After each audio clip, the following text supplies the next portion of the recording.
the El Nino year. I don't know what that means. It just means it's supposed to be a warmer, wetter winter than general for us. We're supposed to get more rain. So, dark side of the moon. Where is it? What is it?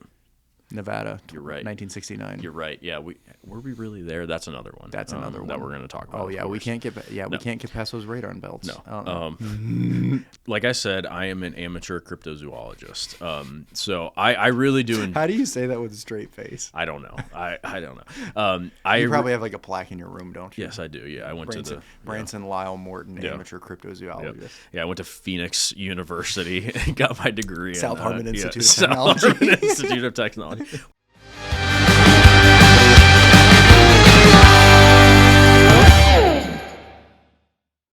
Hi. Hello. Welcome back. Welcome back. Season. Whoa. Gosh dang it. Getting ahead of ourselves. Episode 5. I know. It's going quick. Yeah. It's been really fun too. So Yes. It has been good. Chances of having a guest on in the near future. Definite, for sure. Next episode, we will have a guest. Next episode, we will have a guest, yes. Yes, we will. That'll be an interesting one. I'm excited. Should we hint a little bit at who it's going to be? I mean, yeah, we might as well. So No names yet, but just maybe a little bit of background of the human being. It is a gentleman that works in the shop, and he is a retired colonel from the Coast Guard. Yes. And he's done some pretty crazy stuff in his lifetime, and we're definitely going to talk about that stuff. Yeah. He was a part of Deepwater Horizon, which, for those of you who don't know, that is the BP, was that a BP blow up? Yeah. Yeah. He did that, so he flew for that. He was a helicopter, or a helicopter pilot. And then he has also flown through the one and only Bermuda Triangle. That's what I'm interested Hint, in hearing hint, about. Wink, wink. Yeah. So. He may or may not have experienced some odd situations while inside of that area of the Bermuda Triangle. So we have some research to do. Yeah. And then we will get Dave on. Yeah. And You just blew it. That's Like, okay. really, That's okay. Not everybody knows Dave, but we will have him on and go into some interesting things that he has seen not only in the Coast Guard, but in the Bermuda Triangle. Yes. And some of those crazy instances. It kind of fits the build of what we like to talk about in the second half of the show. Definitely. By the way, Merry Christmas. Merry Christmas. It's just a couple days before Christmas. Yes, Merry Christmas. Do you want to see my Christmas sweater? I do, yeah. Santa came early. Yeah, that's nice. That's nice. That is nice. You're wearing one as well. I'll show mine off too, Yeah. Oh, I like that. Illuminati. That's Yeah, nice. that's Illuminati, nice. 'tis the season. Yeah. We got a little handshake of Look at that. of the That's beings nice. there. Yeah. I like that one. I do actually, too. It's so nice. I wish it was in my size. It's an actual sweater too, and I'm pretty hot right now. Yeah, this is like a half a sweater. It's like more like a heavy, like a Hanes style thrift store shirt, I would say. But anyway, it's pretty nice. I'm sweating. It's really cold right now. Today is like probably the coldest day that we've had so far. Yeah, It's yesterday and today was really cold. Yeah, got down into the low to mid 40s last night. Freezing cold. Yeah, that's like the Arctic for Florida. So I think because our water's so shallow, it affects it. Like we have big temperature swings during the day. Like on mornings where it's in the 40s or 50s, like the water will warm up 4, 5, 6 degrees in a day if the sun's out. And again, it's got to be good, like no wind, the sun's out. Once you get up on those flats and stuff, the water can change 4, 5, 6 degrees, I think, which will drastically change the bite. Probably just as much as the tides. Plus, we're getting the crazy low tides right now, the winter tides. So, plus that big storm that came through last week. So we've had a lot happen in the last week. Yeah, it's been weird.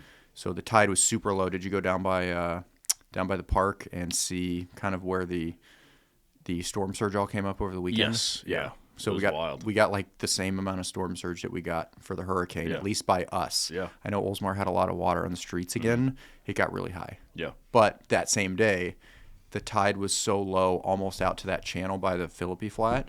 It was super low, and then it got super high. So it was like a 20-foot tide. Yeah, it was kind of cool. Yeah, I mean, and it's a freak thing to happen because it's December. We're 5 days before Christmas. That doesn't happen very often. Right. It has, of course, but it's something that doesn't happen very often for us.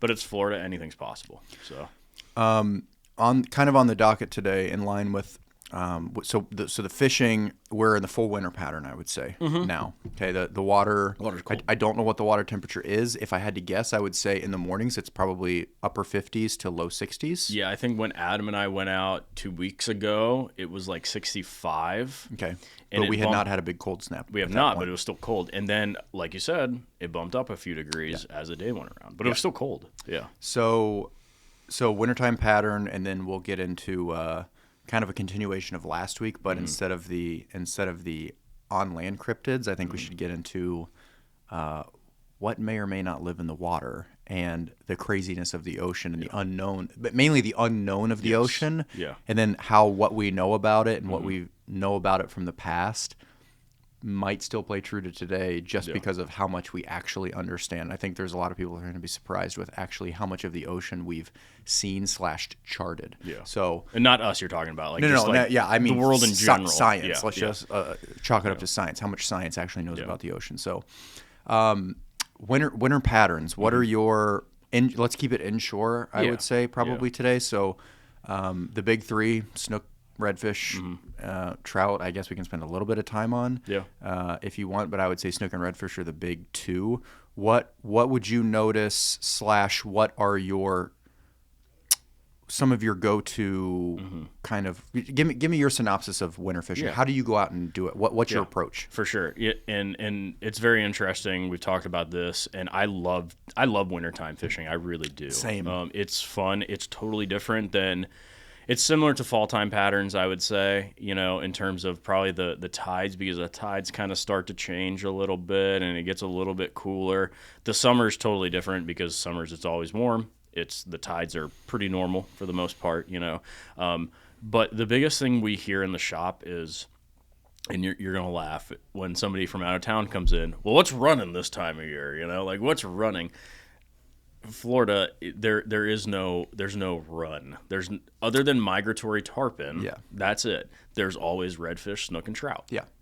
It's 365. They're always here. But what they do in those seasons is totally different. So let's start with snook. Yeah. So snook in the summer, they're on the beaches. They're in those typical haunts, mangroves. Yeah. Flats, stuff like that. Whatever spots they can either they're on the beach feeding or they're back up under the mangroves, coming back from spawning, getting away from the sun, all that stuff. Yeah. So snook in the winter, I would say, is where it literally changes completely, and that's going to be probably one of the species I would say that changes the most. Trout may be similar to that, but snook fishing in the winter is definitely different because they're no longer on the beaches. They completely leave the beaches unless they find that like one random fish, which you can from time to time.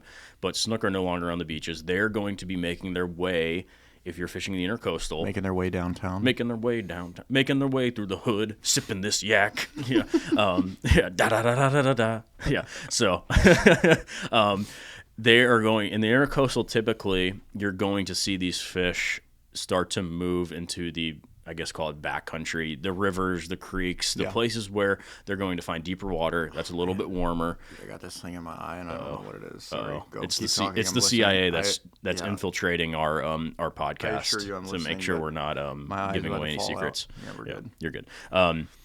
So normally those fish on the intercoastal are going to be making their way back to those creeks, those rivers, places where they can find some deeper water, maybe, lay up in the sun where they can stay warm, because snook need to be warm.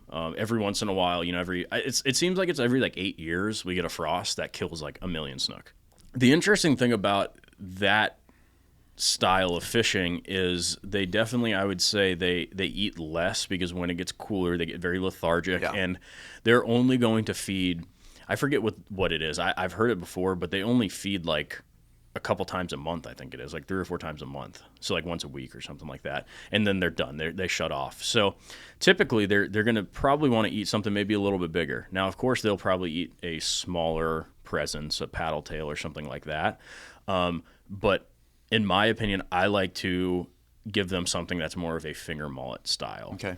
Which is nice because in that style, in that sense where they're sitting, there's a lot of finger mullet because they're going to push back into those rivers and creeks and possibly a spillway where there's warmer water coming out, laying up on the sun, maybe around a jetty where some rocks are because those rocks will hold heat, So that's what that's normally what I'm going to do in that aspect. And surprisingly, I'm going to throw a pencil. Yeah. I mean, I'm going to use a Yozuri pencil for that style. Would you say a pencil is the best option? I kind of have I have my own theory on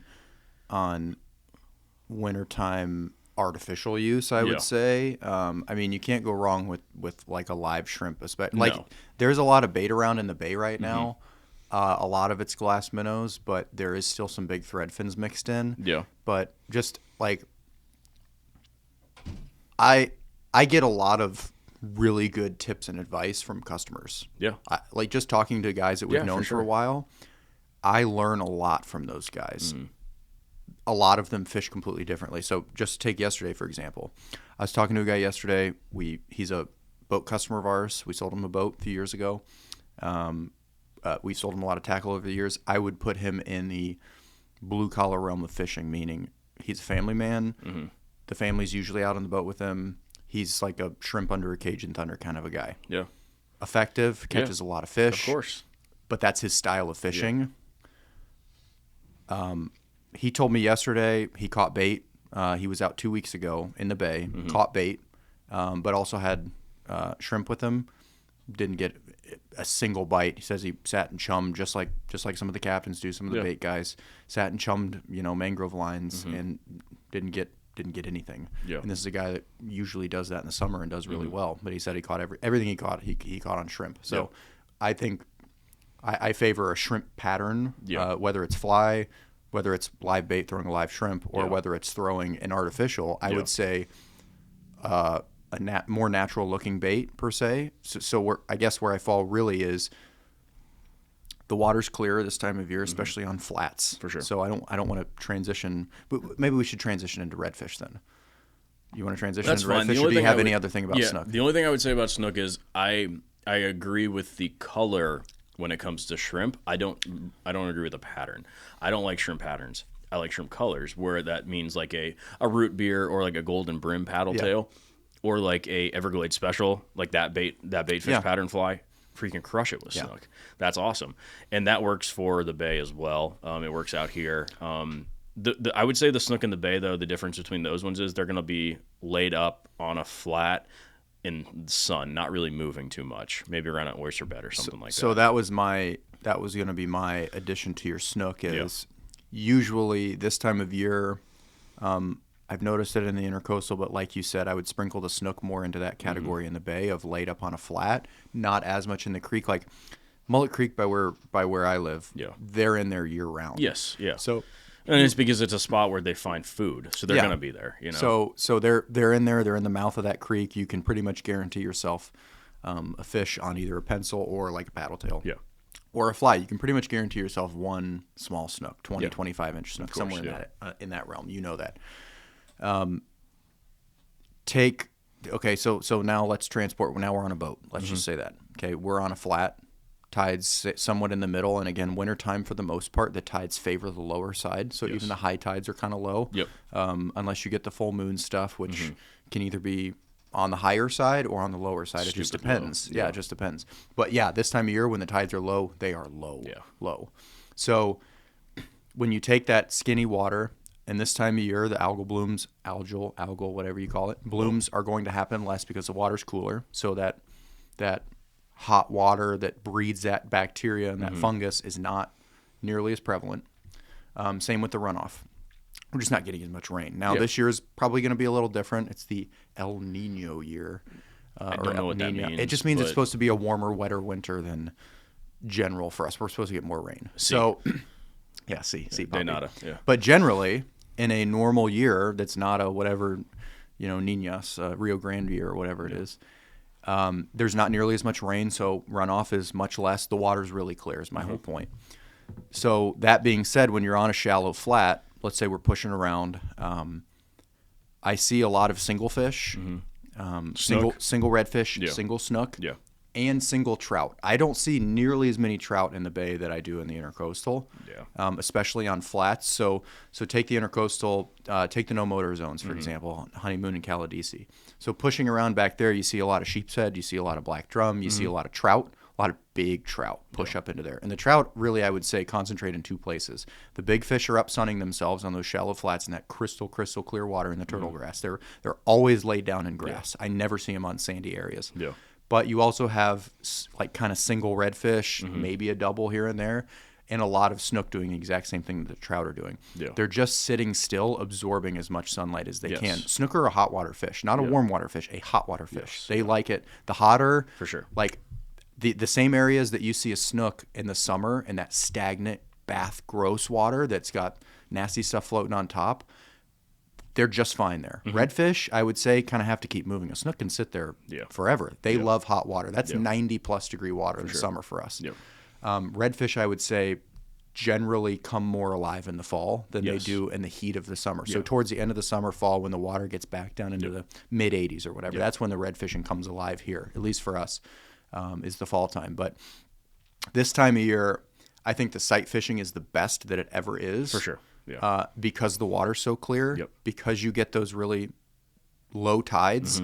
I think the fish push up closer to land per se, or closer to mangroves the lower the tide gets in the winter. So whereas maybe in the summer or spring, the lower the tide gets, the further the fish push out.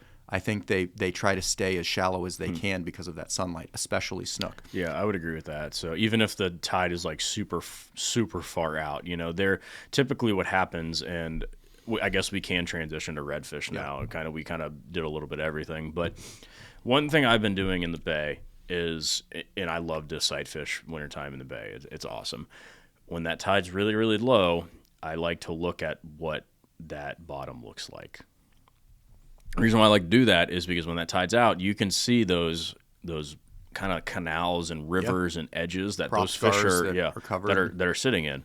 Because when it comes up, they're probably going to be sitting in there. But when the tide is out, those redfish are normally, like you said, edging along that water in the lowest they possibly can get. Because that's what they do. They're trying to find something. One really cool thing I think about our redfish in the bay versus the redfish that I grew up fishing in the intercoastal. Those fish out in the intercoastal tail a lot. You can find them tailing in the bay, no doubt. The fish in the upper, and I mean, we are the upmost part of Tampa Bay, Oldsmar, Philippi Park, that area. Those fish like belly crawl. They don't really tail. It is awesome. So to see a large redfish, 30-inch redfish in like 4 inches of water, where half of his back is out. He's not tailing. He's moving around. He's hunting still, but he's not tailing. It's completely different fishery. So I think for whatever reason, those fish favor that really, really, really shallow water. They're not scared of it. No. And they love it. And what they're looking for is small crustaceans. Yes, that was going to be my main hitting point of winter across the board. Shrink the patterns of anything. Would you agree with that? Yes, except for the pencil. Okay. I would say keep the regular 4-inch pencil. The pencil's elevated. It is. It's the greatest thing ever. But works year round. Yes, I would agree with that. Is where sometimes in the fall, in the summer, spring, those redfish, surprisingly in the bay, will eat big patterns. Definitely. In the winter, I mean, I'm using like size 6. I mean, they're small. And flies. my whole thought, whether with a lure or with a fly, I prefer to fly fish more this time of year because I think the fish are also a little more on edge. Yes. Again, we have houses to go home to with heat when it gets cold. These fish have to fight to survive the cold. We don't have to fight to survive the cold. That's true. So when our only thought is get inside to where it's warm and get something to eat, their only thought is get something to eat and get to where I can be warmed up. So it's completely different. They have to search for that stuff. So I think those fish can be especially snook can be in like a fight or flight mode a little bit more. Hint the lethargic snook this time of year. But I like, as far as patterns go, I'm trying to find stuff, this is my thoughts, that's well camouflaged. something that they have to work to find, because Yeah. I think we have a lot of hermit crabs there. You notice that? Yes. A lot of hermit crabs, a lot of mollusks, a lot of those snail type That's a good things. word, mollusk. Mollusks, yeah.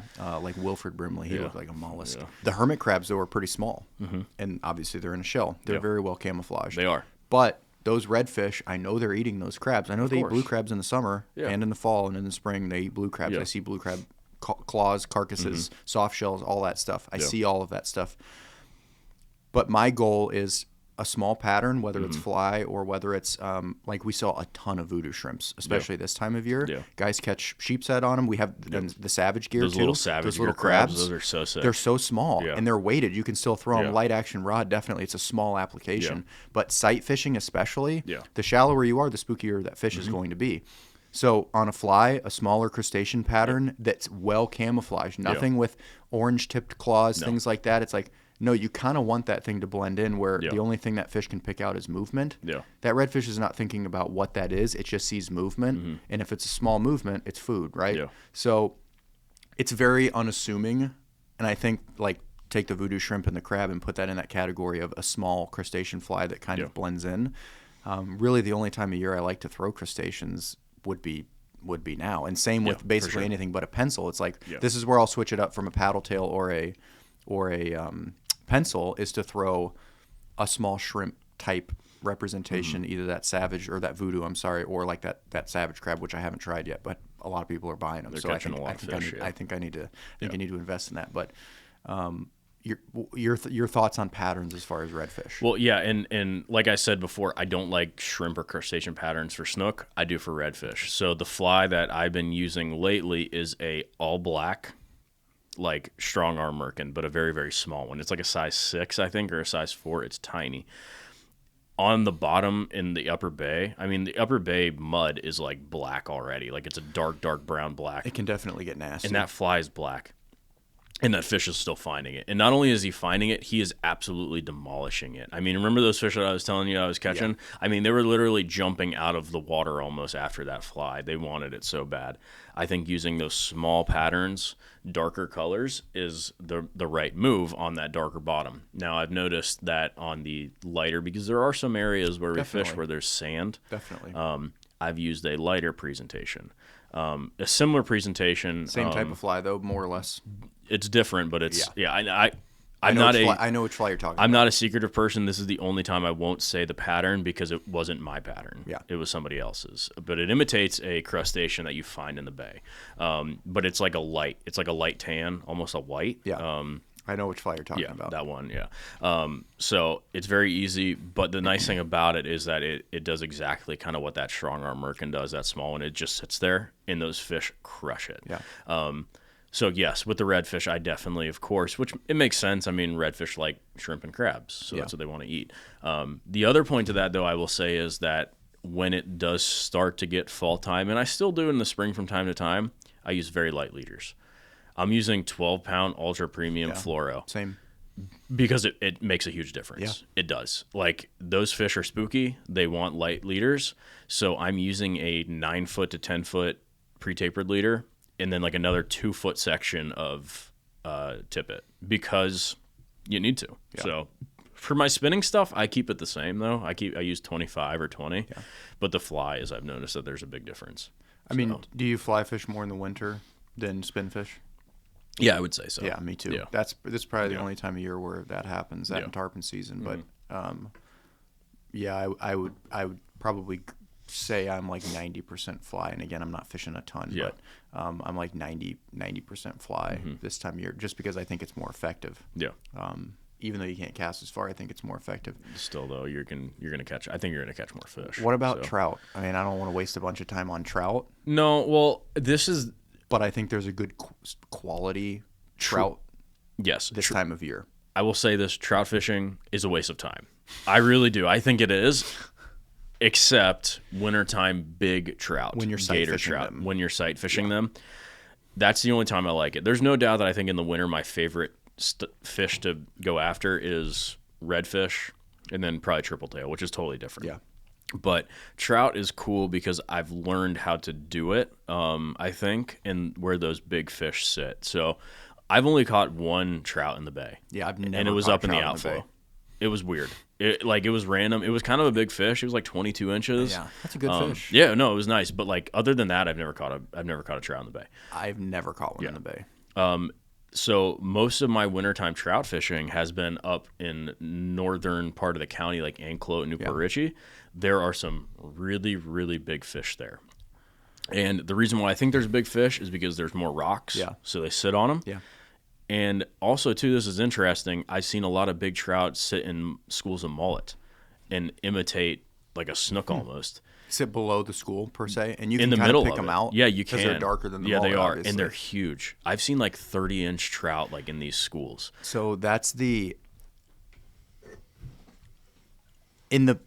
so more or less I grew up trout fishing. Like we would catch a couple of redfish a year. And again, none of us knew what we were doing at this point. But me, my brothers, and dad, like trout was a guarantee pretty much every time we went out, regardless of live bait or like we used a lot of gulp back then. Nothing wrong with gulp, by the way. No, gulp's a killer. I mean, and we would catch them pretty much the same way. We would look for the obvious places, which were spoil islands and just really anywhere drift where there the was flats. Yeah, exactly. And just as you changed, you got further out, you started to change. So we'd fish a lot in Ozona, and we'd fish a lot those northern spoil islands where the rocks were, because there wasn't a lot of rocks on the spoils that were south of the causeway.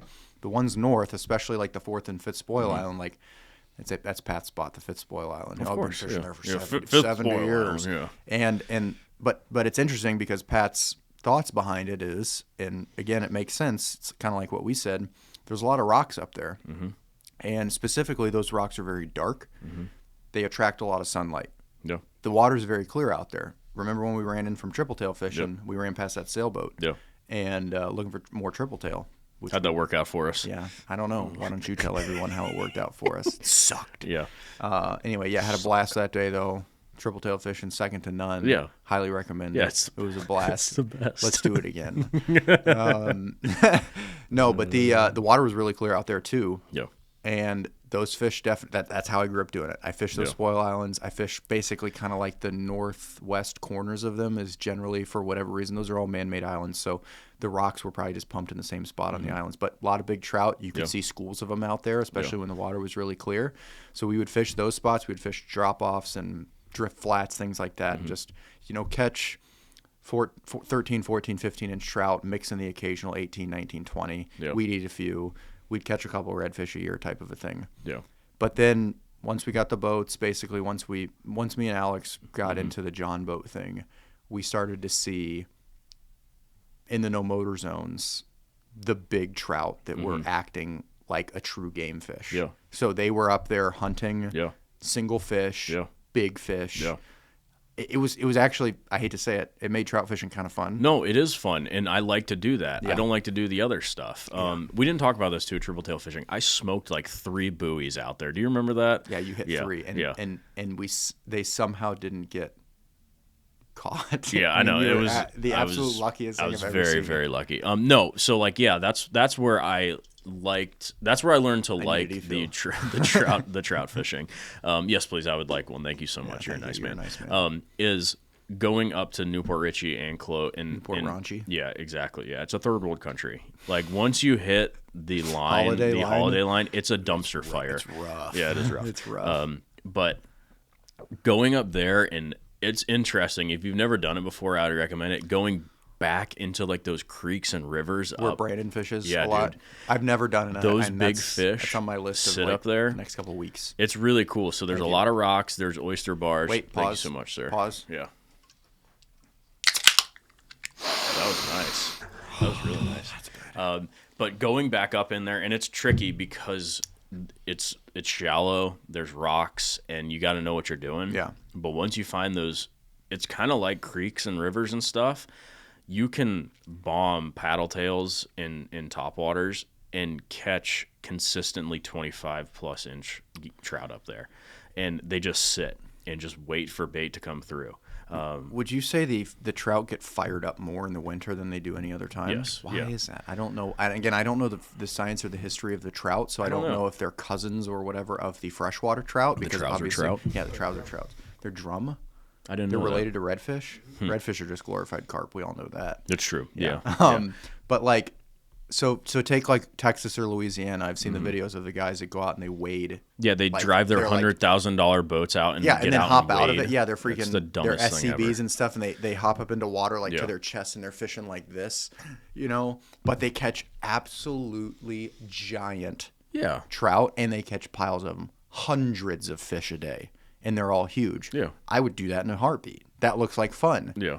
We don't have that kind of stuff. No, here. we don't. But it also gets colder there Yes. than it does here most of the time. Yes, for sure. I just think it's something about that cold water brings them in from maybe up north. Maybe they, migrate down here They're from. like the snowbirds of fish. Yeah, I guess. I don't know.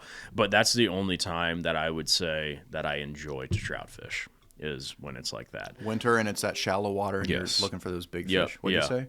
The only time you enjoy snowbirds. Yes, yeah. Only time we enjoy If snowbirds. they're not on the yeah. road or voting here. Yeah, that's true. Well, snowbirds also do.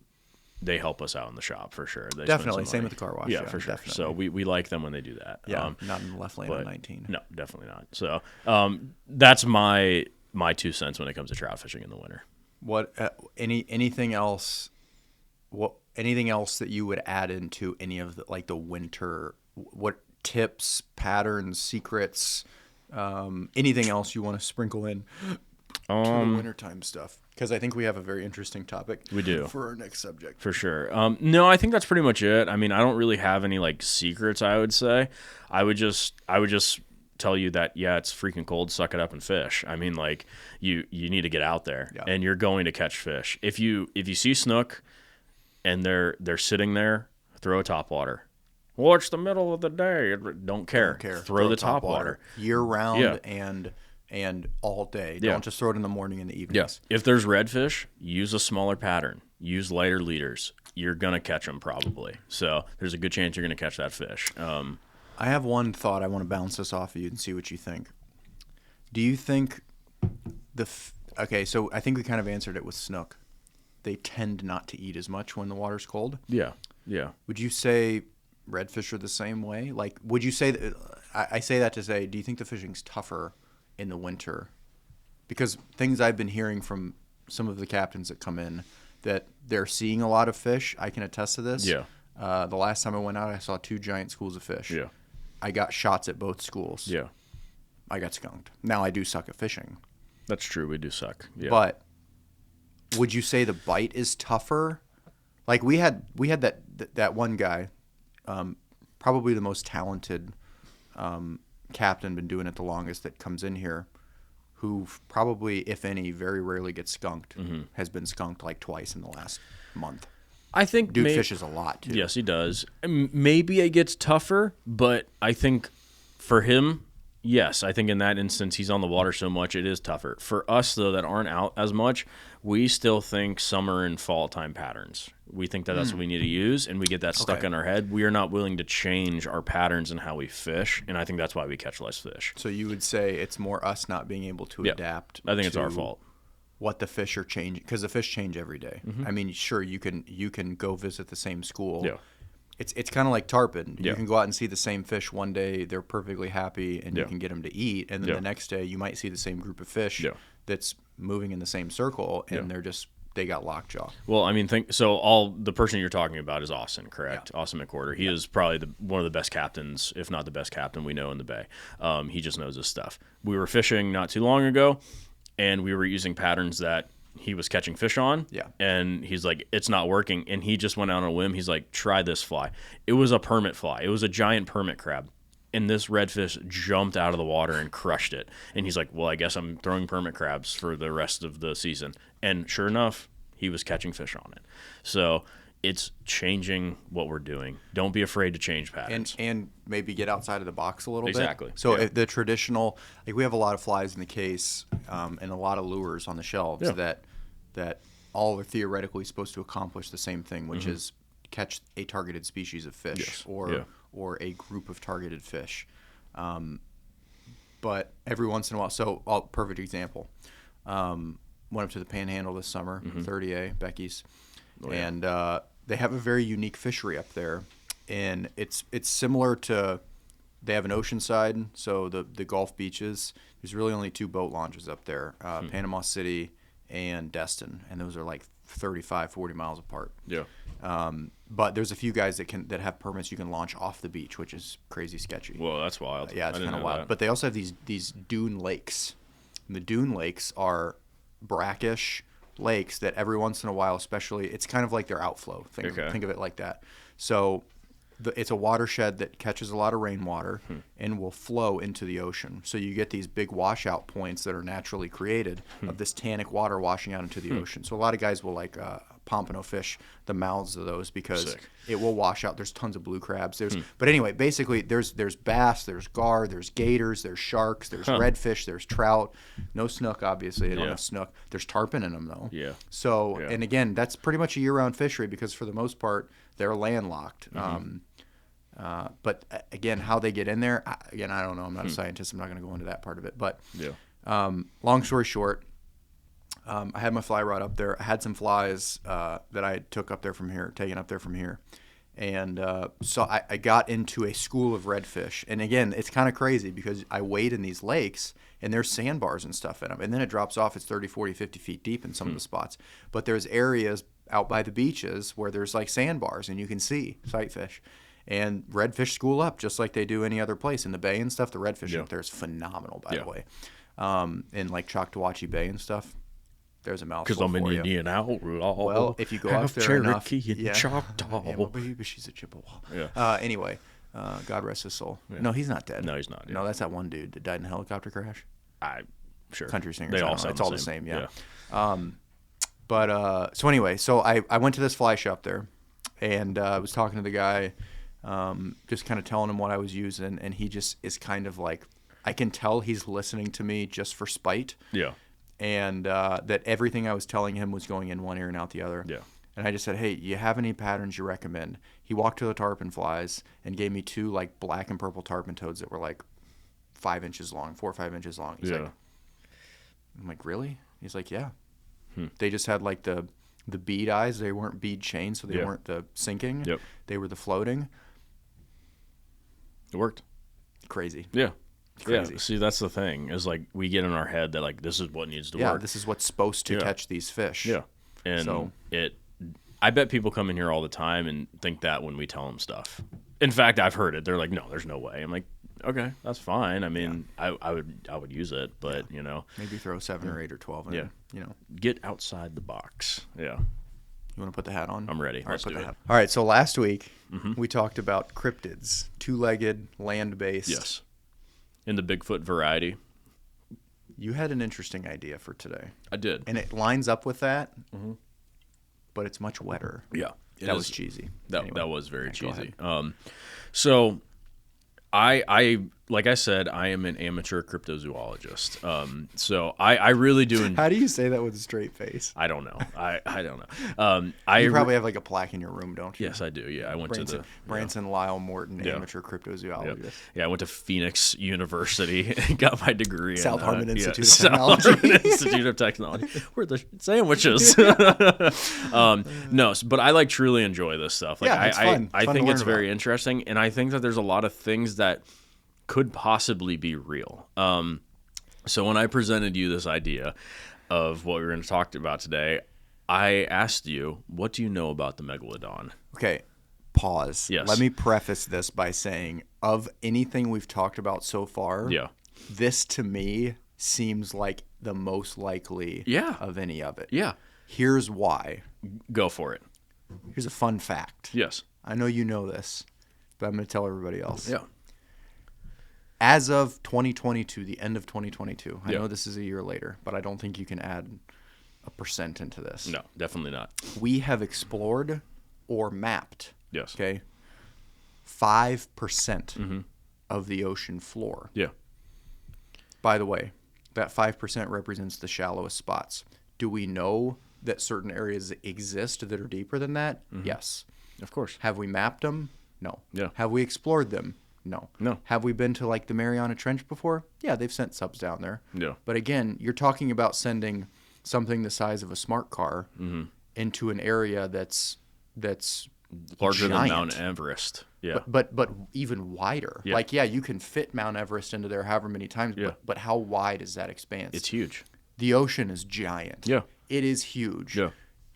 At this point in time, what they're telling us, That's what they're saying. that's what they're saying. Yeah. They've only mapped / explored 5% of the Yeah. ocean. Which we know more about and have mapped more of the moon than we have. Have we? Yes, we have. Dark side of the moon. Where is it? What is it? Nevada. You're right. 1969. You're right. Yeah, were we really there? That's another one. That's another one that we're going to talk about. Oh yeah, of we course. can't get we can't get past those radar belts. No. I don't know. But We've never no. been to the moon. Sorry, go. All right, continue. Sorry, Man, my so, ADD's kicking no, in. you're right though. I mean, we know so little about the ocean, and this is where I was kind of going with it. Yes, we are going to talk about the megalodon, and for those of you who don't know the megalodon is a giant prehistoric shark. It's essentially a giant prehistoric great white shark that they know that it could have got up to 60 feet in length, if not larger. Yeah. But that's one that we know existed because Yes. there's fossils everywhere. Yes. So the reason why I think that these things can very well exist, because we only know 5% of the ocean itself. Yeah. So the interesting thing, we'll start with the megalodon and we'll go into some other species as well. So the megalodon was a prehistoric shark, roughly 60 to 80 feet in length, very big. They think that this thing could very well still be around because the larger a great white shark gets, the deeper it can dive and the longer it can stay under, That's okay. which is very interesting. With that being said, a 60-foot to 80-foot shark I need to check something. could, really yes, quick. you can. About that thing, that island I told you. No, I just remembered what Yep. it is. No, you're good. So if a great white that's 20 to 30 feet, I think the largest great white we've ever found is like around 30 foot or something like that. It's like her name's 28. Mary. Yeah, it's a giant. That fish could stay down in depths for a very, very long time that we in a submarine could not last. Why couldn't a megalodon that's 60 to 80 foot be in the Marianas Trench or in these deep depths that we can't get to and stay down there forever and just chill and relax and possibly use the hollow earth to move back and forth as well, which So is it another says thought. the that we largest confirmed white sharks Yeah. come in around, and again, this isn't a fact. This is just what they're measuring based on what they see. Yeah. Is around 20 or 21 feet. that's a tank. Yeah. That's as of August of 2023. Yeah. That's a giant shark. Do great white sharks really get as big as Jaws? Read here. Oh, Sci-Fi there we go. Wire. That's a nice one. I like that. No, so that's one of the thoughts and one of the reasons why I think that a megalodon can still exist, because there's places in the ocean that we have no idea what they look like in the depths we can't reach. These sharks that are real, great white sharks are real, as far as I'm aware. Oh, yeah. Can dive supposedly can dive thousands of feet. The bigger ones can go even deeper. Then they can be down there forever and us not even know about it. Yeah. So theoretically, what you're saying is the bigger and older a shark gets, the more time it can spend in deep water. Yes. So let's just assume, or let's just say that there is a shark that is larger than 30 feet. Yeah. Call it a meg if you Yeah. want. It can live and completely exist 100% of its life in areas where it will never be seen yeah, by us or Yeah. surface or anything like that. But then again, there's plenty of areas that we don't spend regular time Mm-hmm. at or have regular mapping of or regular patrol site, whatever you want to call it, Yeah. in the ocean where that thing can come up and feed if it wanted to on birds, whatever's on the surface. whatever. And again, I Yeah, don't know. We would never even know. But at the same time, to get like King Kong with it, Yeah, King Kong fought a big shark, didn't he? probably. No, it was a big gator. Mm-hmm. I don't know, something like that. But it can completely live its life, including its food, down deep. Yeah, for sure. Which begs the question: what else lives down there that's big? Exactly. So So the meg is very interesting. Yes. But in my thoughts, if there was a megalodon, yes, it's not the biggest creature that lives down there. yes, I agree. And I have reason to believe that. Yes. One other fact I'm going to bring up with the megalodon. So, in the early 2000s in Australia, there was a research team that put a tracking device on I think it was a 9-foot great white. Okay. That's a big shark. Oh, was this the one? Never mind. Sorry. So I think I know it. a 9-foot shark, they put a tracking device on it and let it do its thing. Yeah. All of a sudden, this shark transmitter went from like 300 feet to like 3,000 feet in an instant. Something ate it and swam down. The it also had the temperature tracking on it. So it went It from was dropping temperature super quick. Yes, it dropped, and then it got super warm at like 7,000 feet. It got eaten by something and then swam way down deep. What could eat a 9-foot shark whole? Well, the only thing... A bigger shark. Well, so there's that, but then the truer side of me would say a sperm whale, because sperm whales are huge. They could eat something 9 foot in one bite if they want to. And look at, they're already used to fighting for their prey, because sperm whales eat what? Giant squid. Yes. And squids in general. And again, you can the ones that are studied have scars, especially the older ones. Yeah. You know, they sleep with their tails down. They sleep like this. Yeah, it's super weird. It's cool. It's I've seen awesome. pictures. It's really, really awesome. weird. Yeah. But A, they're huge. Yeah. B, something 9 foot they could definitely eat in one bite. C, they dive really deep to get their food anyway. They don't eat stuff on the surface. They eat squids. So all I'm saying is it more likely that it was a sperm whale? I don't know, because I don't know where this thing ended up disappearing at. Yeah. Are sperm whales around that area, or are sperm whales in a different? Are they colder water? Or again, I don't know. I'm not. My wife's a marine biologist. So maybe she could tell me about it, but. She used to just like collect dead manatees, like for work. That's what she did, basically. Floating sacks of meat. You know what? This is crazy. So she was on the rescue team at Clearwater Aquarium for a few years. I remember. So she was for $20,000 a year. She was like on $1 an hour. She basically it was kind of like a doctor where it would rotate. She would be on call, and then like one of her other teammates would be on call for 3 days. So like for 3 days she was on call. Yeah. Well, like, I don't know, probably 5 times over the course of like her working there after we were married, which was only a few months. She got called like in the middle of the night for I remember, stuff. yeah. So she would go, and mainly most of the calls were just somebody would report they see like an animal in distress. Yeah. Most of the time it was a dead animal. Yeah. So it was a dolphin, it was a manatee. Yeah. They had some pilot whales, which, and then they had this, which is a whale that's here. And they're always here. Yeah. They're around offshore mostly. They got this weird like Pacific species of dolphin, which that was kind of a cool story because they actually ended up saving it, and it survived. And they took it to like a deep dive tank, and I mean it probably got released at this point, but they took it to like this deep dive tank at SeaWorld, which was pretty cool. So anyway, she got to do some cool stuff. For the most part, it was just like collecting dead things. Yeah. So basically, they had their own vehicles and boats and things like that. Usually FWC or Coast Guard would meet them out there. Yeah. There's our tax dollars. Yeah. Just collecting dead animals. Thanks, boys. Yeah. Thanks. So she would go in there, and she told me that a lot of the dead manatee calls, she rolled up on this one, and they determined it was a female, and it was beached, and there was a bunch of other manatees around that knew that there was this one that was up there. And again, did they know it was dead or not? They pull this thing out with this boat, and they're pulling it back to the boat ramp. And she just said it's all males. They were just humping the heck out of this dead one. She said it was the grossest thing she's ever seen, smelled. She said it was like a whole group of them because they mate in big groups like that. Yeah. And apparently it was I've mating seen it. season. Yeah. Or she said it's common too to get mated to death. Yeah. Where it's just like this big like big old manatee orgy. GB, you know, basically going on, and this one female just ends up dying or whatever. So, and they're just humping the crap out of this thing. But anyway, that's just a fun side story. But anyway, okay, so great white sharks getting eaten that are tagged and going down way deep. Yeah. What else lives down there? Well, so that's the interesting thing about it too, is we know that, and we'll kind of segue to another species that I think is out there. We all know that there is such thing as a giant squid. Yes. We know that's real. Yeah, giant squid. There's also the other, the colossal squid, which is essentially a giant squid is longer. I think the colossal squid is just girthier. So, which is interesting to think about, a girthy squid. Yeah. But they know it's that not always about length. Sometimes it's about girth. You're right. But giant squid, they know that they get up to 100 feet long. Yeah. Like this is they're fact. two long tentacles, whatever those are. Yeah. This is fact. And they've seen only like a handful of times in the history of scientific data, they found some that are like 40 feet. I think the biggest one they found was like 60. Some that have washed up on beaches and stuff. Yeah. And they're very, very elusive. Yeah. But they know they're real. And like you said, they fight whales. They have scars on them. They know that this is real.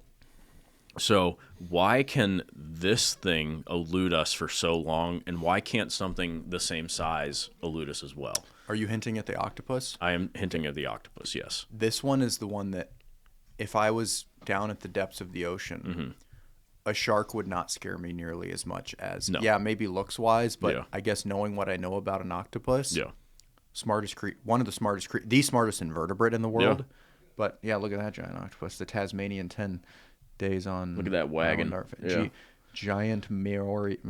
Don't care. Yeah. Disinterested. I can't Yes. pronounce it. I'm not interested. Sorry.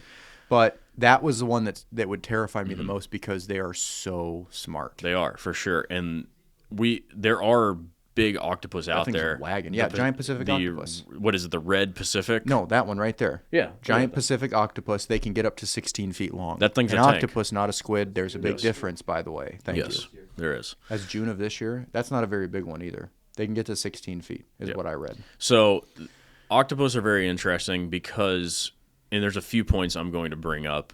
So the first one for me is fossil records that recently were shown. So octopus nowadays, they do this thing around their houses, their caves, their nests, whatever you want to call it, where whatever they eat, they create a ring around their home this is pretty intense, of the bones of their victims, of Make their a pudding feet. from the bones of Americans. Exactly, Who yeah. would want a crunchy pudding? So they do this around all of their nests. They put the bones in a circle in a ring.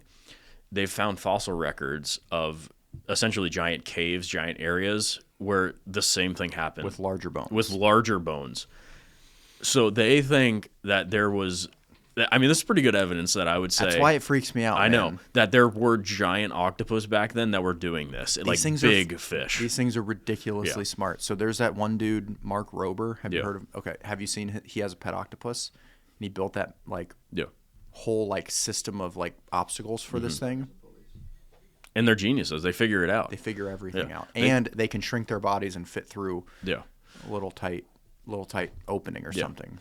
So I mean that's clear evidence that at one point that these things existed and they were eating like giant plesiosaur, which plesiosaurs are like 30 feet long. So It's a leopard. yeah, exactly. Yeah. So You remember that? no. From the Charlie the Unicorn. Oh yeah. It's a leopardon. Yeah. But So so to see a leopardon. yeah, Pull up a leopardon. back in the day, so these things were already real. Yeah. There's giant squid that are 100 feet long that we still can't see. Why could there not be these? Yeah, exactly. Yeah. I'm in. It's like a whale and a gator. Like a mosasaur. Yeah, which is another one that could possibly exist. No, but heard of that. So if a squid can elude us, why can't a giant octopus elude us? This just came to me. Yeah, let's hear it. So you're talking about fossil records and Yes. stuff. We found fossils on land. They find megalodon teeth in rivers, way up in rivers Yeah. in the middle of Arkansas, Missouri, things like that, Mississippi. Imagine the fossils that are on the ocean floor that we've never seen before. Exactly. How many species have we not discovered Yeah. that either still exist today or Yeah. existed at some other point? So we have all these ideas of these sea creatures that we somewhat have fossils of, but it's like, where did we get the fossils? Have we been to the deepest parts of the ocean? Yeah. Explored it enough That's to why find? no bones in the Titanic. They dissolve. Did the Titanic actually happen though? I mean, that's really. But that creates even more of a mystery though, because if they dissolved, what lived and died and somehow maybe went extinct, No. that will never. It's funny you bring that up. So this was another point that I had. So when Christopher Columbus was sailing the ocean blue, When he came and discovered Tampa. yeah, exactly, Yeah, Columbus discovering Tampa in, 1800. That is a fact. Yeah. So no, this is interesting. So all of the old time maps and charts and things that we see from way back in the day, the 1400s, 1600s, 1800s, they all depict for whatever reason sea creatures, Krakens. Yeah, the kraken. Yeah, no, but seriously, like sea creatures attacking these boats. Yeah. Why would But again, okay, so take the boat thing. What generally was attacking the boats? giant octopus. Octopuses, Yeah. right? Giant Yeah, or- squid, giant octopuses, whatever you or want the to call Leviathan, giant fish, but weird creatures that were attacking these boats. Why would they add that on to these parts of the maps? You know, it's very interesting. My thought is that these creatures existed during that time, and they still exist today, but they were attacking boats more often then because there was less boat traffic, meaning that they were up on the surface, Okay. being around because there was less stuff to mess with them. Oh yeah. And they were attacking these boats. Now there's giant tankers, so they're like, okay, now With I'm an just gonna engine go down. constantly With buzzing, engines. and Yeah. you know how far sound travels. Super far. So theoretically, something on the ocean floor. So I mean, you can hear things underwater for miles and miles and miles. Something that loud, Vaseline tanker, that's going across the Atlantic all the time, or going from Africa to here, or whatever the case may be, with its engines constantly buzzing, things on the ocean floor over the deepest part can probably hear that 7 miles deep, right? So I know it can travel more than 7 miles underwater. Yeah. So you think that's keeping things at bay? I think so. Is there anything big enough to take down something that size, a Vaseline tanker? Well, so this is another interesting story. So there are as well, like scientists and NASA does like mappings and readings of the ocean and like sound recordings. Yeah. There has been a recording of, and this happens, I think it's every 20 years around Antarctica, and of a giant frequency. So, and it always pops up. He's Godzilla. Yeah, it goes. Yeah, no, it could be. He's Godzilla. Moving in the hollow earth. No, but seriously, they map this sound recording like every 20 years of Really? a giant thing. Yeah, I bet you it's like a volcano erupting or something, or just bubbling. A volcano today at the Golden Corral or something. No, it sounds like a giant whale. Really? Like they think it's like a mile long. That's how big they think this animal is. How big are blue whales? I think are 200 feet. 100 feet. Dude, they got to be bigger than that. I'm pretty sure they're like 100 Hold feet. on. That's so, what Google. But the ocean's Hey Siri, huge. how big do blue whales get? Yeah, just bring up Siri onto the podcast. Yeah. Now Apple is listening to us, and now they're going to take all of our ideas. That's okay. Good call. The blue whale is a marine mammal, and a baleen whale reaches a Baleen. maximum confirmed length of 29.9 meters, weighing 199 tons. It is the largest animal to 29.9. ever known to have ever existed. The blue whale's long and slender body can be various shades of grayish blue dorsal at 98 feet. Yeah, so like 100 feet. So, again, Discovered in 1758. that's, I mean, kind of recent if you think about it. Yeah. We're a 100-foot animal, you know. Only 67 years before the Civil War. Yeah, yeah. Back when George Washington with red hair was still running around. Yeah, exactly. So with horse teeth, yeah, good old horse teeth just running around. No, but my ADD is going crazy. I know it today. is. You're freaking out. That's okay though. But no, I think that there is so many different examples of things that happen in the ocean that we have no idea what's going on, depths that we can't explore, Definitely, and things that people have seen out there where they're like, "That's weird. There's something going on." Good old horse teeth. Yeah, that's nice. I want some horse teeth. But it all kind of gives us, and especially me, and like an idea saying like, okay, there's some weird stuff that we don't know. There's some big things that we know that we still can't find.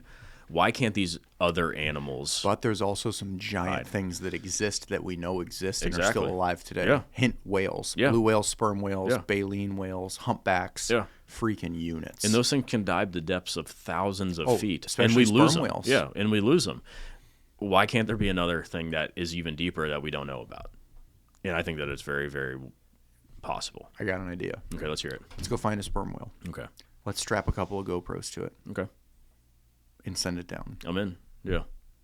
We can get ourselves a bathysphere. Do you know what a bathysphere is? No. A bathysphere was created by Captain Beebe, which surprisingly, all right. So a Captain little Beebe? history into Sounds like he works at a specific kind of a bar in Key West. kind of. Captain Beebe. So little history back into family Morton.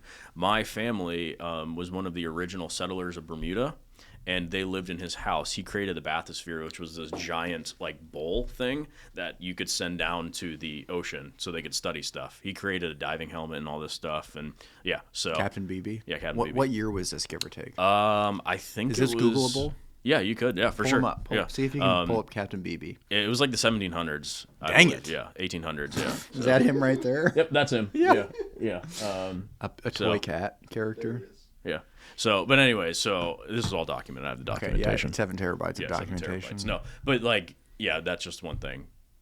We all know though this is real. So, Yeah, like I said when we first started on this road, this is the one that I believe 100% there are large things down there that we have not seen or discovered yet. Yeah. How much of the ocean takes up the surface of the earth? Was it 70%? It's like 70%. Yeah. So that's more. We don't even know what all's on land yet.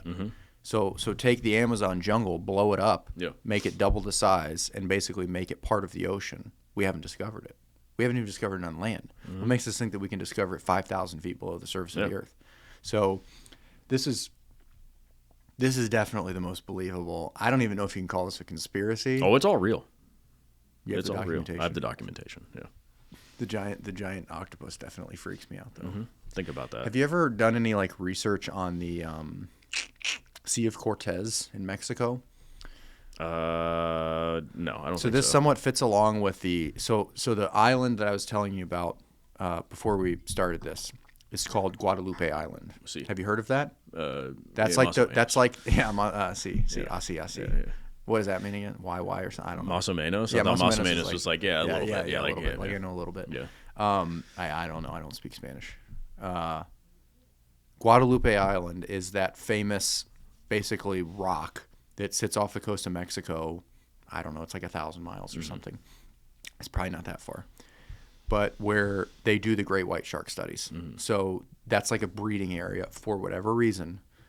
It has a lot of seals on it. It has a lot of birds, things along those lines. It's a stopping point for migratory birds. So there's a good supply of, basically it sits kind of in the Pacific, kind of in the Sea of Cortez area. The Sea of Cortez has like the highest concentration of Humboldt squid. Humboldt squid kill people. Yeah. Like they're not huge, but they're my Yeah. size, your Yeah. size, with longer tentacles. So maybe 10 feet long with the tentacles and everything. Super powerful. Yeah. So guys fish for Freaking those beast. things. Yeah, they fish them and they catch them. Obviously, it's a commercial fishery there. But the Sea of Cortez to me is a crazy place. It's not as deep as, but it's on the Pacific side, so it's kind of it's a deep point. But the amount of sharks and the amount of squid that are there, terrifying place. Yeah. Terrifying place to be. But yeah, Guadalupe Island, that was the one I couldn't remember, where they've all the biggest great whites that they've ever found have been in Guadalupe Island. Yeah. They found one Mary that was like, its circumference was like 20 feet around. It had the biggest belly. They think she was pregnant when they first saw her, and they've been tracking that animal, and it's been basically from that side of the world, the United States. They've gotten all the way up in Maine and like in the Northeast to Newfoundland, like all these crazy areas. Like these things go everywhere. Oh yeah, they move for sure. So yeah, it's very interesting, and I think that also too, like the fact that there is so much area for them to move around. Like if there's a bigger version of it, it's going to move around even more. Oh yeah, So, well, anything else? no, I think that's it. That's it. Yeah, I'm gonna do the sign off again. Yeah. Okay. Merry Christmas. Merry Christmas. Yeah. You filthy Merry Christmas. animal. Yeah. I'm excited. I'm excited Hey, about Christmas. If you liked this, like, subscribe, hit the bell for notifications so you get notified every time we do a new episode. Again, thanks for watching. We really appreciate it. We have a blast doing this. Hopefully you have a blast listening to it. If you like it, like it. And share it. Merry Christmas, you filthy animals. Yeah. Beep, bop, boop. Beep, bop, boop.